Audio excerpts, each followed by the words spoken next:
Welcome back. So let's continue on talking about benefits. Volcanic soil, great for growing certain crops. Geothermal power, hey, let's harness the Earth's heat.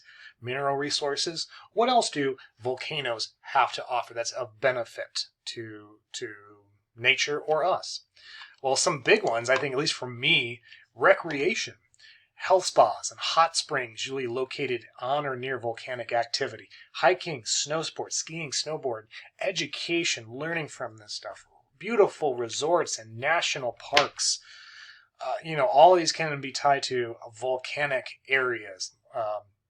Yellowstone National Park. All the geysers and hot springs wouldn't be there if it wasn't for a large magma chamber, super volcano underneath. Mount Rainier National Park, Mount St. Helens National Monument. These are all gorgeous areas. Hell, Sunset Crater National Monument here in northern Arizona. So all of these things, wouldn't be there if it wasn't for volcanoes. I love these places. So recreation, they're great. And they also can create new land. Think about Hawaii. Even though we have these Hawaiian gentle style eruptions, basaltic magma, low viscosity flowing out from these shield volcanoes, as they flow out and hit the ocean and that material cools, you're creating new land. Right? That's kind of cool. Hey, let's create some new land. Why don't we do that? But yeah, look, snow, recreation, snow sports. Look, I think this is Mount Hood, which is a volcano in the Cascade Mountains in Oregon. Also on Mount Hood, resorts. Hey, I tell you what. I don't know if this exterior of this resort looks familiar to anyone, but I don't know. The first person to email me the movie that this exterior of this resort is from, I'll give some extra credit to. So anyway, resorts, recreation, hiking, new land. Forrest Gump reference, which is not the movie from the previous slide. In any case, yeah, new land. So these are all great benefits, awesome stuff. So there's some good benefits to volcanoes. It's not just all bad. Can humans cause volcanic eruptions? And if so, how so? The answer is yes, because I've already briefly touched on a man-made volcanic disaster. It's been ongoing for 15 years, so we'll talk about that. But yeah, for sure, the answer is weirdly yes. A lot of that, not a lot of it, some of it, humans influencing volcanic activity can be tied to climate change, anthropogenic climate change, human-caused, anthropogenic-caused climate change. So climate in general can affect the frequency of volcanic eruptions, chiefly through global sea level change. So, if ice caps are melting and adding a significant amount of mass, water, to the crust around many volcanic island nations, or many volcanic islands in general, that will alter those volcanic islands' eruptive activity. It's almost like popping a pimple, as gross as it is. So you get this, volcano, you get more water around it, so it's more heavier stuff pushing the ground around it.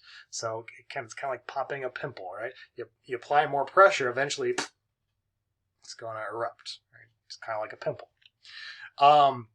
The reverse of that in areas where there's currently ice or snow, as ice begins to melt off and unloading, that can also trigger eruptions in places like Iceland. So when glaciers retreat, there's less pressure on the Earth's surface. So in some cases, the ice is kind of doing a good job of keeping that pressure down.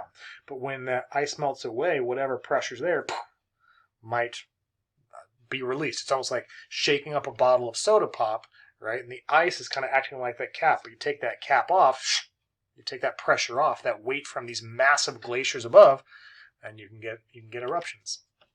This can increase the amount of mantle melt, as well as affect magma flow below ground, how much magma the crust can hold, so on and so forth. Again, it's like shaking a bottle of soda pop and then taking off the cap. So all of that can be caused by climate change, right? The humans are putting more greenhouse gases into the atmosphere. It's warming the climate. that causes ice to melt. That melting ice is like taking the cap off possibly some areas, causing more volcanic activity. But that melting ice, when that water builds up in the sea, especially around volcanic islands, that could more water means more pressure pushing down on the base of those volcanoes, kind of popping that volcanic pimple, if you will. I know, gross to think about, I got it. And then there was that mud volcano I mentioned. I'm going to go ahead and give this a shot here. Sidoarjo mud volcano in Indonesia. Past 15 years. So magmatic activity underground heated groundwater. So this hot groundwater is circulating around, and as it was circulating around, it kind of picked up some of the dirt from underground. So you get this hot, muddy water, essentially. So it's overpressurized groundwater. And on top of it were these impermeable rocks, limestone, that did a good job of kind of capping that hot, muddy water below. So it prevent any of that water from kind of seeping out. But as soon as that layer of rock above is damaged or removed, well, then that stuff can then make its way to the surface. So we get to the mud volcano. Excuse me. So in 2006, there was an Indonesian oil company started drilling about 200 meters away from where the future eruption site was to be. That becomes important. The company itself denies any direct connection to the drill operations causing the eruption. And of course, the oil company says, well, it wasn't us. It was an earthquake that reactivated an unknown underground fault system where the earth broke and moved, thus triggering the mud volcano, giving the mud volcano a path to the surface. However, researchers, that's what the oil company says. Of course they're going to say that. Well, researchers, they blame the company. They're like, nope, actually you didn't adequately reinforce the drill hole called the borehole. When you got down to a depth of over 1,000 meters, the drilling kind of fractured the surrounding limestone rock. Those fractures kind of radiated out, allowing that pressurized mud under the limestone layer, that cap, to kind of make its way to the surface, because your drill cracked the limestone and then the stuff came out. It wasn't the earthquake that cracked the limestone. So that's what the scientists and researchers found. Here's a kind of a little example of what happened. So again, the drilling occurred. There was some sort of fracture, whether earthquake or caused by the drill, allowing that super heated, muddy water to kind of make its way up and out as a mud volcano. So very hot water heated by magma chamber below. This is Indonesia. A lot of volcanic activity going on.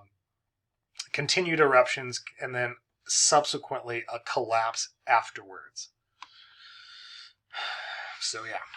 A legal investigation concluded, however, that the drill operations were carried out according to standard procedures. So the drilling, they followed the rules, but who's to say the rules were right? The charge of negligence by the oil company was therefore rejected.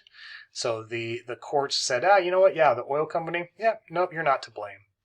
Can you guess why? Do you know what oil companies have a lot of? And do you know what whatever this is can influence? Yeah. So since 2010, when this was handed down, when the court said, nope, oil company, you are not liable. It just happened. Who knows? So since the past 11 years, all legal actions and compensation payments have stopped. Anyone that lived there? Sorry. Too bad. This is kind of a grainy photo, but it kind of shows you the progression from 2006, which it was, there was trees and houses in the area, and how quickly all of that really changed. Here's from above in 2008. The central mud volcano area is here. You can see it kind of radiating and outward in all directions. This is where people used to live and farm. Now it's just a big mud pile. Going from 2008 to 2009, you can see right here, now all those houses are gone. So you can see this thing growing and expanding. Actually, here's another satellite image. You can see the steam coming out of the central mud volcano here, how that mud is like solidified and it's now creeping into other areas. It just keeps going and keeps going and keeps going and keeps going. So here's another image. This is the central mud volcano area and kind of what it's become now, like a wasteland almost. Look at these huge pieces of equipment. I don't even know what they're doing. They're trying to control this thing that's essentially uncontrollable, and this mud is just flowing out in kind of all directions. Again, it's eventually just going to radiate out in all directions. So humans caused this one. Way to go, humans. Again, you can see the central vent here. So in the area, thousands of people were displaced. You can see how thick the lava is. It's gotten up to the roofs of buildings. So you can imagine how thick this lava deposit is. On the edges, you can kind of see as that mud flow is kind of creeping into areas and eventually creeping up. What's sad, beautiful, and creepy all at the same time is that there's now art installations all over this area of these statues carrying stuff, and it's meant to signify the forced migration of people that once lived there that now had to flee. So it kind of signifies those people having no help, nothing whatsoever, being forced to move. So it's beautiful, it's creepy, it's sad, it's but again, oil companies have money. Indonesian farmers, not so much. Guess who's going to win that legal fight? Yeah. So, it's not always just, the volcano's fault. It's humans making things worse. So we can contribute to disasters in any number of ways other than kind of the disaster itself or the hazard itself being the root of the problem. How we educate people, how we design, or if we have the ability to design early warning systems, where we choose to live and build buildings, where we choose to build roads and transportation, how we, manage forests and farming, and how we use land. All this needs to be considered. It's not always the volcano's fault. But again, however, not everyone gets these choices. Think about low versus high income. A lot to think about.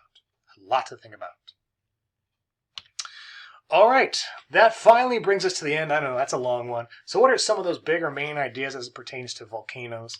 That most of them are associated near boundaries versus kind of their eruption behavior. That's kind of that chart that was in section 1. Volcano locations and fatalities, sections 2 and section 5. Remember, there were some locations in Arizona. Types of volcanoes and eruption types, section 3 also. We talked about Arizona a little bit in there. Some of the primary and secondary hazards, the impact on society, both good and bad. All right. Okay, well, that's it. It's been fun. Until next time, I think, what is the next unit?